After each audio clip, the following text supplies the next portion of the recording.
Hello my dear students, how are you all? Students, welcome to our YouTube channel Alok professionals. Students, हम लोग BCom third semester के बच्चों के लिए एक बहुत ही important core paper GST and indirect tax पढ़ रहे थे।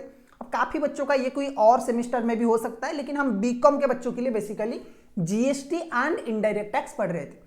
अभी तक हम लोगों ने क्या क्या कवर कर लिया सर? यूनिट 1 पूरा कवर कर लिया, यूनिट 2 पूरा कवर कर लिया, यूनिट 3 में हम लोगों ने रजिस्ट्रेशन अंडर जीएसटी, जिसमें रजिस्ट्रेशन का फायदा क्या है, थ्रेशोल्ड लिमिट क्या है रजिस्ट्रेशन का, क्या क्या कंडीशन है, किस किस को कंपल्सरीली रजिस्ट्रेशन लेना चाहिए, व्हाट आर द प्रोसीजर, ये डिस्कस कर लिया है। इलेक्ट्रॉनिक कैश लेजर क्या होता है, क्रेडिट लेजर क्या होता है, लाइबिलिटी लेजर क्या होता है, ये हम लोगों ने कवर कर लिया है।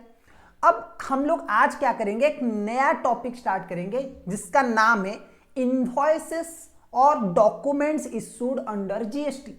जब आप जीएसटी के रजिस्ट्रेशन लेते हो तो जीएसटी में बहुत सारे डॉक्यूमेंट एक सप्लायर को जो जीएसटी का रजिस्ट्रेशन लिया है उसे इशू करना पड़ता है, जैसे कि आपका टैक्स इनवॉइस, आपका बिल ऑफ सप्लाई, आपका क्रेडिट नोट, डेबिट नोट, आपका जो रिवाइज्ड इनवॉइस हो गया, ओके, आपका export note, export invoice, import invoice, जो भी है बहुत सारे डॉक्यूमेंट्स इशू करना पड़ता है। अब ये डॉक्यूमेंट्स क्या है, इनकी क्या क्या मतलब क्या क्या एडवांटेजेस है, क्या क्या फीचर्स होते हैं, क्या क्या इस डॉक्यूमेंट में होना चाहिए, करेक्ट डॉक्यूमेंट है कि नहीं है। अगर आप किसी भी कहीं पे भी जॉब कर रहे हो आज अकाउंटेंट, ये चीजें आपको पता होना चाहिए। बीकॉम के बाद जब आप अकाउंटेंट की जॉब करोगे या फिर कोई और जॉब करोगे ना, जीएसटी की सर्विसेज प्रोवाइड करोगे, एट दैट टाइम ये सारे के सारे नॉलेज आपके पास होना चाहिए। ठीक है, तो एक एक करके हम पढ़ेंगे। आपकी एग्जाम पॉइंट ऑफ व्यू से भी ये जो चैप्टर ये बहुत इंपॉर्टेंट है, क्योंकि इसी से मैक्सिमम टाइम आपका शॉर्ट नोट आता है कि आपका टैक्स इनवॉइस क्या है, टैक्स इनवॉइस में क्या क्या डिटेल्स अवेलेबल होगा। These are the type of question एक्स्ड इन एग्जाम। तो आप इस टॉपिक को बहुत अच्छी तरीके से कवर करना जरूरी है। और मैं बताऊं ये बहुत ईजी चैप्टर है, और थियोरिटिकल मैं आपको प्रैक्टिकल भी दिखाऊंगा कि क्या क्या होता है, मैं आपको थियोरिटिकल भी दिखाऊंगा, मतलब थियोरिटिकल याद करने की कोशिश भी करवाऊंगा। और आपको बस एक बार ये जो नोट है ये पढ़ना है, आप आराम से अपने एग्जाम में लिख सकते हो। ओके, अच्छा सर, ये नोट हमें कहाँ पे मिलेगा? ऑब्वियसली टेलीग्राम चैनल पे आप जाके ज्वाइन कर सकते हो, लिंक डिस्क्रिप्शन पे वहां पे आपको मिल जाएगा। ठीक है, चलो सबसे पहला हम लोग स्टार्ट करेंगे जो डॉक्यूमेंट के बारे में, that is the most important document in GST, tax invoice. Okay, तो सर टैक्स इनवॉइस क्या है, इसमें क्या क्या चीजें होता है, कब इशू किया जाता है, वो आज की क्लास में हम लोग डिस्कस करने वाले हैं। ओके, तो सर सबसे पहला चीज आता है कि what is tax invoice. Tax invoice basically क्या है? देखो, टैक्स इनवॉइस स्टूडेंट्स एक लीगल डॉक्यूमेंट है। Tax invoice is a legal document issued by a registered supplier under GST when taxable goods और services are supplied. Wow, great. क्या बोल रहे हैं सर? बोल रहा है कि टैक्स इनवॉइस क्या है? टैक्स इनवॉइस एक लीगल डॉक्यूमेंट है, मतलब लीगली अलाउड है आपको टैक्स इनवॉइस इशू करना है। कौन इशू करेगा सर? Registered supplier. जो पर्सन जीएसटी में रजिस्टर्ड है, जिसके नाम पे जीएसटी है, जो चीजें बेच रहा है, he is liable to issue tax invoice, और it will be liable to issue tax invoice under GST when taxable goods और सर्विसेज आर सप्लाइड। जब टैक्सेबल गुड्स और सर्विसेज सप्लाई किया जाएगा, जब गुड्स एंड सर्विसेज, जिस गुड के ऊपर जीएसटी लगता है, वो गुड्स जब सप्लाई किया जाएगा, at that time you need to issue tax invoice, right. Sir tax invoice का क्या फायदा है सर? देखो, ये एक ही डॉक्यूमेंट है जो आपको मदद करेगा, जो आपको जीएसटी चार्ज करने में, अपने कस्टमर से जीएसटी कलेक्ट करने में, यही डॉक्यूमेंट आपको मदद करेगा। यही डॉक्यूमेंट आपको मदद करेगा इनपुट टैक्स क्रेडिट लेने में, एंड यही डॉक्यूमेंट आपको मदद करेगा आपका जीएसटी का जो टैक्सेबल सप्लाई है, जो सप्लाई वगैरह आपकी टर्नओवर वगैरह रिकॉर्डिंग करने में। ठीक है, चलो, तो this is the most primary document which will help an supplier to claim ITC, which will help or which will benefit a buyer to claim input tax credit। GST ले सकता है, सप्लायर क्या कर सकता है? सप्लायर क्या करेगा? अपने कस्टमर से टैक्स कलेक्ट कर सकता है, और ये प्रूफ रहेगा जीएसटी डिपार्टमेंट को दिखाने के लिए। अच्छा सर, अब टैक्स इनवॉइस हम इशू तो करेंगे, लेकिन टैक्स इनवॉइस में क्या क्या डिटेल्स होना चाहिए? टैक्स इनवॉइस में सर क्या क्या डिटेल्स होना चाहिए, वो भी तो हमें पता होना चाहिए ना। हम टैक्स इनवॉइस इशू तो कर लेंगे, कोई बात नहीं, लेकिन उसमें क्या क्या चीजें होना चाहिए, what are the contents of tax invoice, वो कौन बताएगा? मैं बताऊंगा। और यही क्वेश्चन आपकी एग्जाम में आ सकता है। एक 5 मार्क का या फिर 3 मार्क का, 4 मार्क का, जो भी शॉर्ट टर्म क्वेश्चन आता है ना आपका शॉर्ट क्वेश्चन, वो आपके एग्जाम में आ सकता है। What is tax invoice and what are the contents of tax invoice, right. अब सर टैक्स इनवॉइस में क्या क्या कंटेंट्स होना चाहिए, देखो सबसे पहला कंटेंट है name, address and GSTN, GST number of the supplier. Name होना चाहिए, एड्रेस होना चाहिए। सर एड्रेस कौन सा वाला, अपना पर्सनल वाला दे दे, नहीं, बिजनेस वाला, जहां पे आप दुकान खोले हो ना, जहां पे आपका बिजनेस है, बिजनेस का एड्रेस आपको देना है, बिजनेस का क्या नेम है वो आपको देना है, उसके साथ साथ GSTN of the supplier, GST number भी आपको देना है। जो सामान बेच रहा है, जो पर्सन बिल बना रहा है ना, इनवॉइस बना रहा है, उसको अपना नेम, अपना बिजनेस का एड्रेस एंड उसके साथ अपना जीएसटी नंबर देना है। अच्छा, उसके बाद आता है सीरियल नंबर और unique serial number, unique for a financial. अच्छा, सीरियल नंबर क्या है सर, इनवॉइस का नंबर। आप ऐसे लिखते हो 01 02 101, आप अपना इनवॉइस का नंबर जैसा भी देते हो वो लेना है। या फिर आप कभी कभी कुछ लोग होते हैं ना, और II III ऐसे करके भी देते हैं ना, III वो भी हो सकता है। जैसे भाई दो कुछ लोग होते हैं जो इनवॉइस ऐसे इशू करते हैं, मतलब अपना नाम AY, मेरा एक क्लाइंट है, वो ऐसे इनवॉइस इशू करता है, उसका नाम, पहला नाम मतलब ए से आता है, टाइटल वाई से आता है, उसके बाद वो लिख लेता है ऐसे जो कंपनी को वो दे रहा है, ठीक है, और उसके बाद 1, ये उसका इनवॉइस का स्टाइल है। अच्छा है भाई, unique, it should be unique. जैसा भी आप इनवॉइस का सीरियल नंबर कर रहे हो ना, रैंकिंग कर रहे हो ना, it should be unique and वो कंसिस्टेंट होना चाहिए, वो अपने अपने मर्जी से आप इशू नहीं कर सकते, सही है। चलो, अच्छा address of the delivery and place of supply, address of delivery and place of supply, sorry एक और चीज है, डेट ऑफ इशू, हम दूसरे नंबर पे थे ना, तो पहला होना चाहिए name, address and GSTN of the supplier, दूसरा होना चाहिए सीरियल नंबर और unique number for a financial year, तीसरा जो होना चाहिए वो है डेट ऑफ इशू, चौथा जो वो है, चौथा देखो, चौथा नंबर ये बोल रहा है कि सर अगर रिसिपेंट रजिस्टर्ड है ना, जिस पर्सन को आप बेच रहे हो, मतलब जो खरीद रहा है, बायर, सेलर अगर रजिस्टर्ड है तो सेलर को तो ये तीनों अपना डिटेल्स ये तीनों देना पड़ेगा। लेकिन अगर बायर रजिस्टर्ड पर्सन है, बायर जो खरीद रहा है उसके पास भी जीएसटी नंबर है, देन उसका नाम, उसका एड्रेस एंड उसका जीएसटी नंबर भी आपको देना है। अगर बायर जीएसटी नंबर रखता है ना, बायर के पास जीएसटी नंबर है, तो बायर अगर चाहे तो वो अपना जीएसटी नंबर भी दे सकता है। जब खरीदेगा अपना जीएसटी का नंबर दे देगा, तो जब इनवॉइस बनेगा उसका भी जीएसटी नंबर आ जाएगा, which will help in claiming input tax credit। अगर आपको आईटीसी लेना है तो ये डॉक्यूमेंट्स आपको बहुत मदद करेगा, ठीक है। सो देखो, सप्लायर का address, name, address, GSTN, serial number होना चाहिए इनवॉइस का, और डेट ऑफ इशू, ये तीनों होना चाहिए। चौथा नंबर पे आ रहा है name, address, GSTN of the recipient, registered अगर है, address of the delivery and place of supply, address of the delivery and place of supply, place of supply कौन सा है, और एड्रेस, किस एड्रेस पे गुड्स डिलीवर होगा, वो भी होना चाहिए। अच्छा, HSN code and SSC of the services. अच्छा, HSN कोड और SSC क्या होता है, हर गुड्स एंड सर्विस की कैटेगरी के लिए एक सेपरेट कोड दिया गया है, ठीक है। HSN कोड का जो फुल फॉर्म है वो है हार्मोनाइज सिस्टम ऑफ नोमेनकल्चर, ये गुड्स के लिए एप्लीकेबल है। सर सर्विसेज के लिए, सर्विसेज के लिए जो HSN कोड है वो है service account code, service accounting code, SAC, okay. तो HSN code is for goods and SAC is for services, तो ये दोनों होना चाहिए। अच्छा, 7 नंबर होगा डिस्क्रिप्शन ऑफ द गुड्स और सर्विसेज। भाई गुड्स और सर्विसेज कौन सी कैटेगरी का है, कितना क्वांटिटी में इशू किया गया है, वो होना चाहिए। Description of the goods, goods का नाम होना चाहिए। 8 नंबर पे आता है क्वांटिटी ऑफ द गुड्स, कितना गुड्स इशू किया गया है वो होना चाहिए। 9 नंबर पे आता है total value, total value of the taxable supply, कितना वैल्यू है वो होना चाहिए। 10 नंबर पे आता है टैक्सेबल वैल्यू, ओके। उसके बाद आता है 11 नंबर पे rate of the tax, 11 number पे क्या आएगा, rate of the tax, okay, कितना टैक्स दिया गया है, चाहे वो CGST हो, SGST हो, IGST हो। 12 नंबर पे आ जाएगा amount of the tax charge, कितना अमाउंट टैक्स चार्ज करना चाहिए वो आ जाएगा, कितना अमाउंट ऑफ टैक्स चार्ज किया गया है, जीएसटी कितना एप्लीकेबल किया गया है वो आ जाएगा। क्वेश्चन नंबर पॉइंट नंबर 13 पे आएगा आपका whether tax is payable under reverse charge, अगर आपका रिवर्स चार्ज मैकेनिज्म एप्लीकेबल हो रहा है RCM, तो उस केस में भी whether tax is payable under reverse charge mechanism RCM, ये भी आ जाएगा।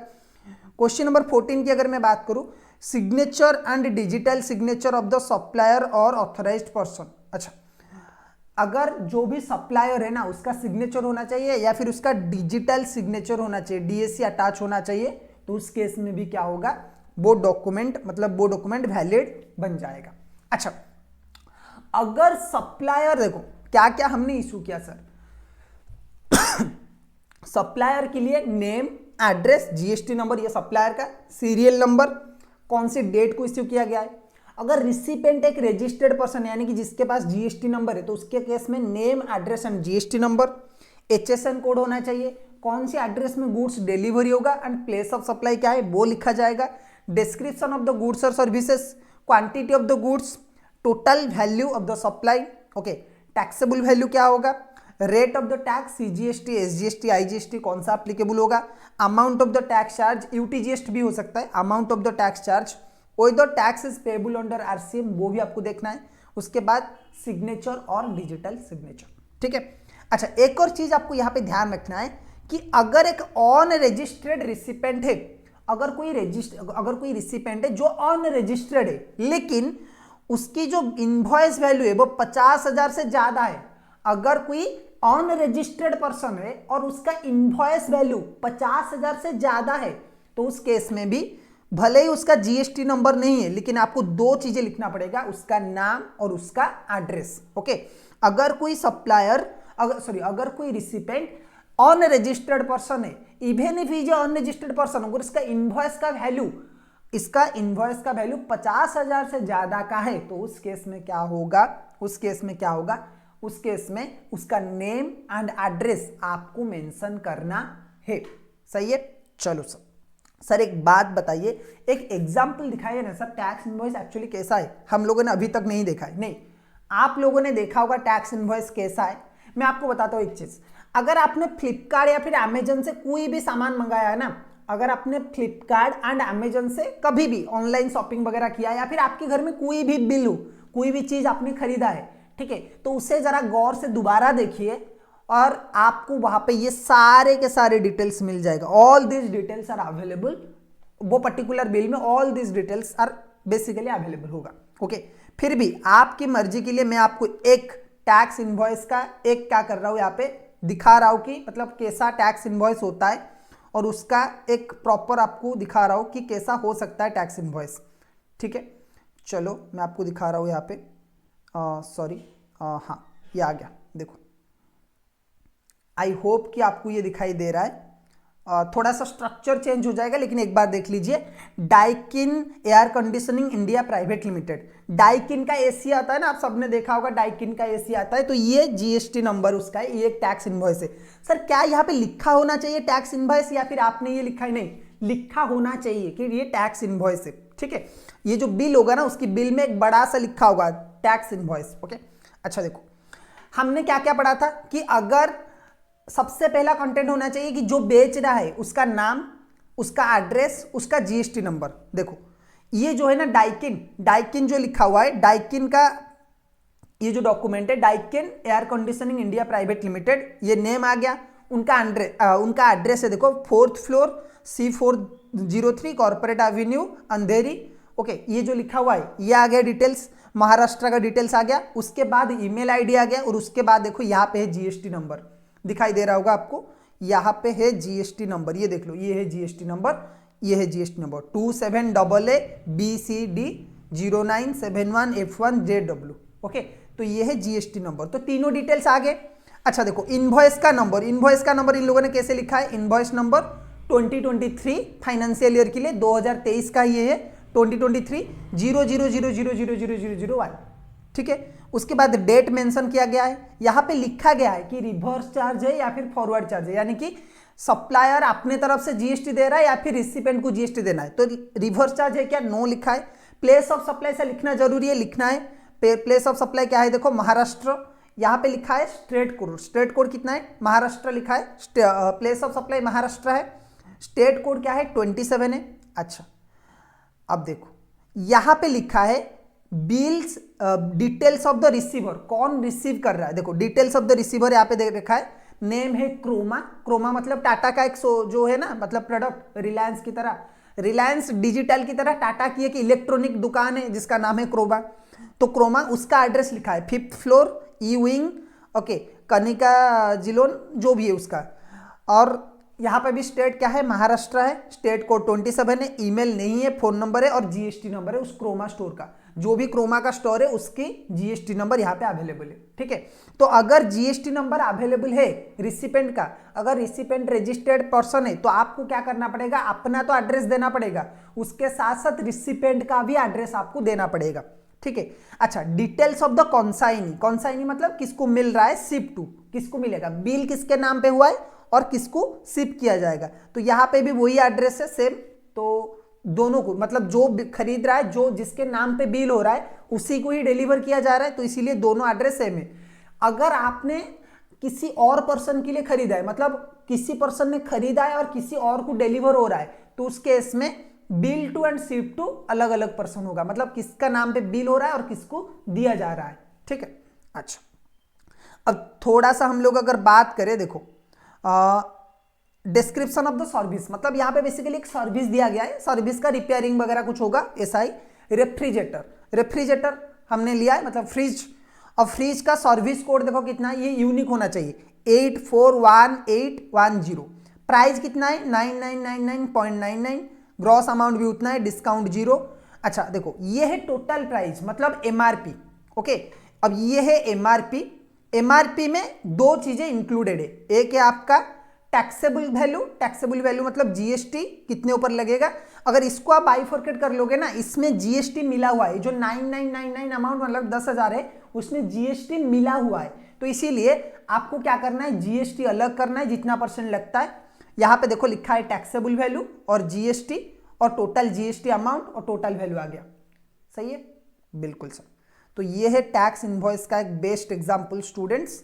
अब हम थोड़ा सा आगे चलेंगे, ठीक है, चलो अब हम हमारे पास आ जाते हैं हमारी बुक में। होपफुली आप लोगों को टैक्स इनवॉइस का डिटेल समझ में आ गया। अब सर पॉइंट है कि टैक्स इनवॉइस इशू करने का टाइम लिमिट क्या है। हमने डिटेल्स तो देख लिया टैक्स इनवॉइस में क्या होता है, आप अपने घर में जो भी बिल पड़ा है ना उसका देख सकते हो, रिसेंटली जो बिल आया है आफ्टर जीएसटी, ओके। देखो अब time limit for issuing tax invoice अलग अलग है दोनों केस में, गुड्स के केस में ये अलग है, सर्विस के केस में ये अलग है। सो गुड्स के केस में टाइम लिमिट क्या है टैक्स इनवॉइस इशू करने का, what is the time limit for issuing tax invoice in case of goods. देखो अगर गुड्स की सार मूवमेंट हो रहा है, यानी कि गुड्स एक जगह से दूसरे जगह जा रहा है, गुड्स की मूवमेंट हो रहा है, तो बिफोर और at the time of removal of the goods, suppose मेरे गोडाउन से दूसरे किसी जगह पे मतलब किसी और स्टेट में या फिर किसी और लोकेशन को गुड्स डिलीवर किया जा रहा है, गुड्स की मूवमेंट हो रहा है, तो जिस दिन आपकी दुकान से, आपकी गोडाउन से, आपकी फैक्ट्री से गुड्स बाहर निकला, रिमूव किया गया, at that time you need to invoice और you need to issue tax invoice. उस टाइम पे आपको टैक्स इनवॉइस इशू करना जरूरी है। अच्छा, गुड्स विदाउट मूवमेंट, अगर गुड्स की मूवमेंट नहीं हो रहा है, सपोज आप शॉपिंग मॉल गए और वहां से कुछ ड्रेस वगैरह आपने खरीदा, आप शॉपिंग मॉल गए, आप मॉल गए, वहां से आपने खरीदा, गुड्स की मूवमेंट नहीं हो रहा है, वहां पे जाके आपको खरीदना पड़ रहा है, आप सुपरमार्केट गए, वहां पे आपने कुछ ग्रोसरी आइटम खरीदा, तो उस केस में क्या होगा, at the time of delivery और मेकिंग अवेलेबल, जिस टाइम पे गुड्स आपको डिलीवर किया गया उस टाइम पे क्या होगा, आपका इनवॉइस इशू किया जाएगा, बेसिकली जब आप पैसे दोगे। कॉन्टिन्यूअस सप्लाई, अगर सप्लाई एक पर्सन को बार बार किया जा रहा है, तो उस केस में एज पर द कॉन्ट्रैक्ट और होइन स्टेटमेंट इशू, ठीक है। कंटिन्यूअस सप्लाई मतलब जैसे कि आपका पता है कि वाईफाई है, वाईफाई का जो बिल आता है ना उस केस में भी हो सकता है, ये तो सर्विस हो गया। फिर और अगर मैं एक एग्जांपल दूं कि सपोज आपका कोई घर बन रहा है, आपने क्या किया है, किसी सीमेंट की गोडाउन से सीमेंट लाने की कोशिश की, मतलब सीमेंट आप ला रहे हो, सीमेंट की बोरी है और आपने बोला है कि मेरा थ्रू आउट द ईयर में क्या करूंगा, आपसे सीमेंट खरीदूंगा, तो उस केस में जब स्टेटमेंट इशू किया जाएगा तब आपको जीएसटी इशू करना है, मतलब तब तक आपको इनवॉइस लेना है, ओके। अच्छा, इन केस ऑफ सर्विसेज की अगर मैं बात करूं, सर्विसेज के केस में सर क्या टाइम लिमिट है इनवॉइस इशू करने का। अगर नॉर्मल सप्लायर है तो 30 दिन के अंदर अंदर डेट ऑफ सप्लाई, जिस दिन आपका सप्लाई हुआ सर्विसेज का 30 दिन के अंदर आपको इनवॉइस इशू करना है।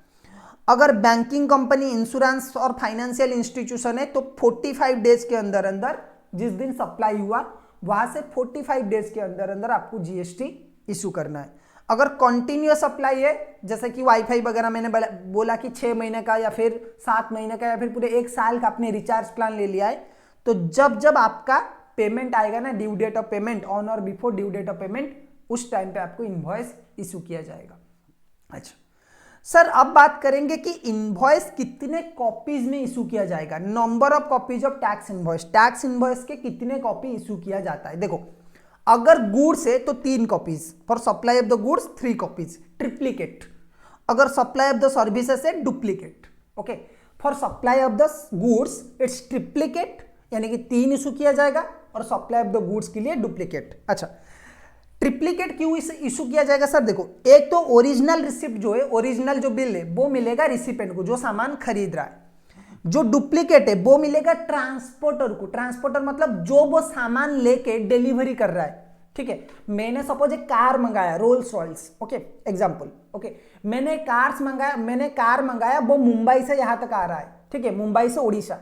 तो जो रास्ते में वो सामान लेके आएगा, उसके पास तो ये होना चाहिए ना प्रूफ कि कौन सा गुड्स वो लेके आ रहा है। तो इसलिए ओरिजिनल रिसिपेंट जो है उसे मिलेगा ओरिजिनल बिल, डुप्लीकेट मिलेगा ट्रांसपोर्टर को, ट्रिप्लीकेट मिलेगा जो सप्लायर है, जो बेच रहा है सामान, उसके पास एक और कॉपी रह जाएगा। ठीक है। अच्छा, सर्विसेज की केस में क्या है सर? सर्विसेज की केस में 2 गुड्स 2 बिल इशू किया जाएगा, एक है सप्लायर और एक है रिसिपेंट। ओरिजिनल मिलेगा सप्लायर को, डुप्लीकेट मिलेगा रिसिपेंट को। सॉरी, ओरिजिनल मिलेगा रिसिपेंट को, डुप्लीकेट मिलेगा सप्लायर को। ठीक है। सो स्टूडेंट्स, ओके, कुछ पर्सनल कॉल्स था, sorry for the disturbance. Students, एक चीज़ आपको याद रखना कि ये जो नोट्स है ये आपको अच्छी तरीके से पढ़ना है। ये नोट्स आपको मिल जाएगा टेलीग्राम चैनल पे, तो वहाँ पे आप जाके ज्वाइन कर सकते हो। आज का क्लास कैसे लगा ये कमेंट में बताइए। अगर कोई भी डाउट होता है तो आप कमेंट में पूछ सकते हो। बहुत सारे बच्चों का क्वेरी आता है कि सर ये पेपर पढ़ा लीजिए, ये पेपर पढ़ा लीजिए। ऐसा नहीं होता है। मैं आपको बता दूं कि हम क्या करेंगे ना, कुछ मतलब कोई एक टॉपिक लेंगे जिसे आप अच्छे से पढ़ सकते हो। जैसे हम फाइनेंशियल मार्केट एंड इंस्टीट्यूशन अभी स्टार्ट कर रहे हैं, तो ऐसा नॉलेज आपको मिलना चाहिए। जब आप ये पूरे क्लासेस देखोगे ना, तो आपका ऐसा नॉलेज होगा कि आप एक सीए सीएमए के लेवल के टाइप के क्वेश्चन भी कर सकते हो। आपको उस लेवल का नॉलेज आएगा। तो हम पूरा तो सिलेबस आपके लिए अपलोड नहीं कर सकते। मैं कुछ और चीज़ों की मतलब अरेंजमेंट के और कुछ फैसिलिटीज़ की सोच रहा हूँ कि मैं कुछ और पर्सन को और टीचर्स को हायर करूँ, लेकिन उस सब के लिए इस चैनल का सक्सेसफुल होना थोड़ा सा ज़रूरी है।